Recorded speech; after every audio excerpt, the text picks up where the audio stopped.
हाँ जी, good morning. अगर सो रहे हैं तो जग जाइए, और अगर जगे हुए हैं तो चलिए आज के दिन को स्पेशल बनाते हैं। किसके लाइफ में क्या चल रहा है ये बात कोई नहीं जानता, किसके दिल में किस बात का दुख है ये भी हर किसी को नहीं पता होता। लेकिन अगर सुबह की शुरुआत अच्छी बातों से की जाए तो उस दिन की तो बात ही कुछ और है।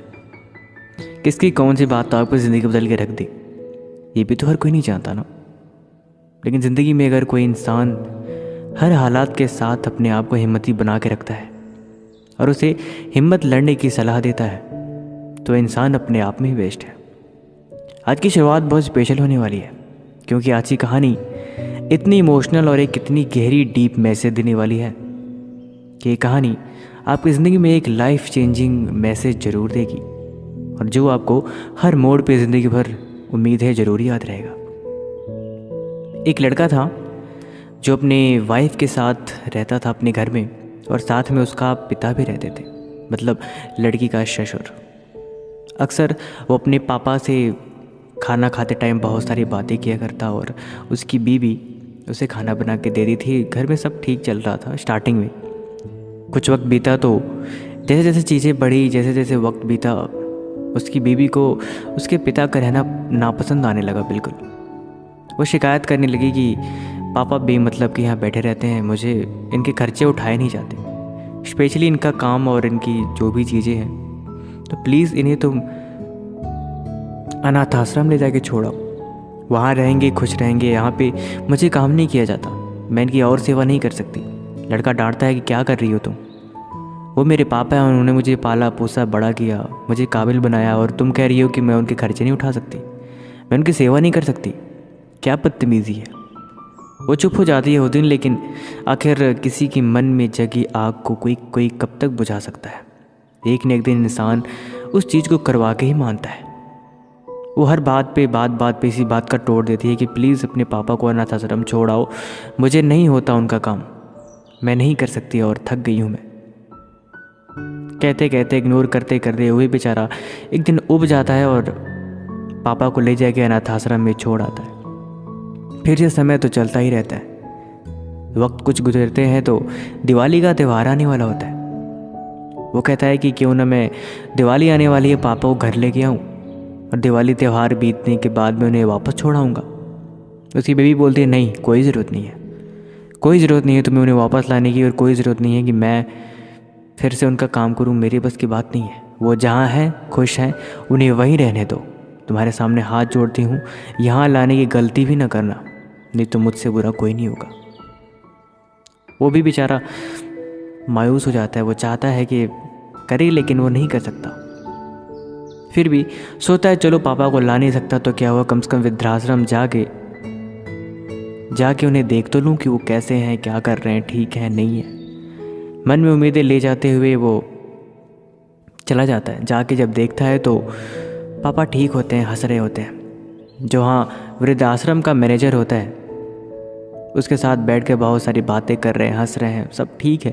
वो कहता है मैं तो बेमतलब में परेशान था, पापा तो बिल्कुल ठीक है, दैट्स फाइन, कोई भी किसी भी तरह का कोई प्रॉब्लम नहीं है।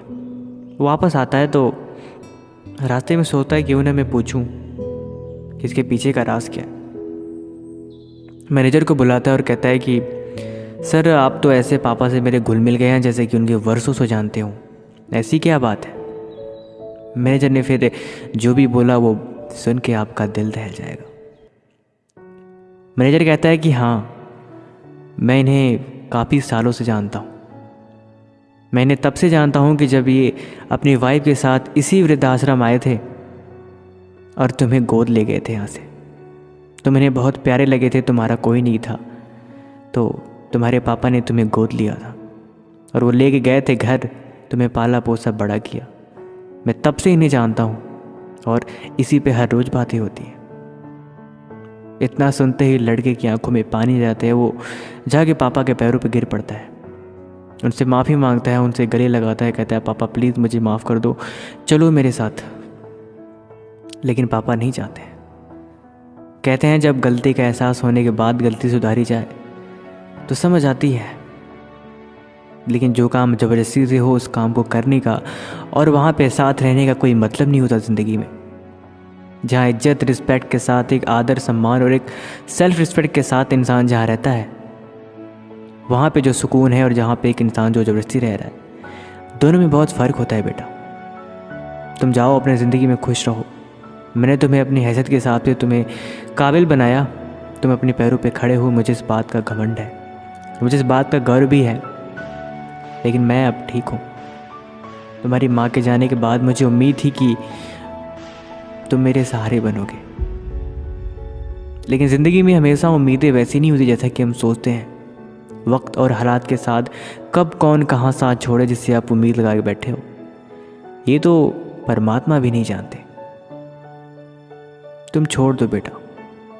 इतना कहते ही पापा की आंखों में भी आंसू आ जाते हैं। लड़का चुपचाप रोते हुए घर चला आता है। कहानी तो ख़त्म हो गई, लेकिन कहानी का मतलब ज़िंदगी भर आपको याद रहना चाहिए मेरे हिसाब से। क्या हम भी वक्त के हालात के हिसाब से घुलते मिलते ऐसे नहीं बन जाते? जिस इंसान की हमें बहुत वैल्यू करनी चाहिए, जिस इंसान की बहुत इज्जत करनी चाहिए, अक्सर हम उन्हें ही कुछ नहीं समझते। जो मन में आते हैं बोल देते हैं, उनकी कोई रिस्पेक्ट नहीं, सिर्फ इसलिए कि हम जानते हैं कि वो हमारे अपने हैं। क्योंकि जिसे खोने का डर नहीं, उसके इंसान कभी कोई वैल्यू नहीं करता।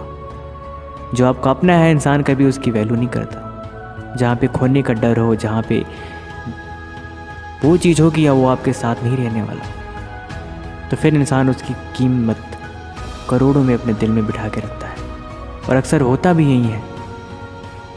फ्री की मिली हुई चीज़ें और मुफ्त का मिला हुआ प्यार इंसान को कभी हजम नहीं होता और ना इंसान भी कभी रिस्पेक्ट करता है। लेकिन वही चीज़ें अनमोल होती हैं, शायद खरबों करोड़ों रुपए से भी ज़्यादा। ज़िंदगी में कभी ऐसा नहीं करना चाहिए। जो समझदार हैं वो इस बात को जानते हैं कि हीरे पे धूल लग जाने से चाहे भले ही आपको खिलौना हो, उसकी कीमत कभी घटती नहीं है। और जो आपकी जिम्मेदारी है वो आपको ज़रूर निभानी चाहिए।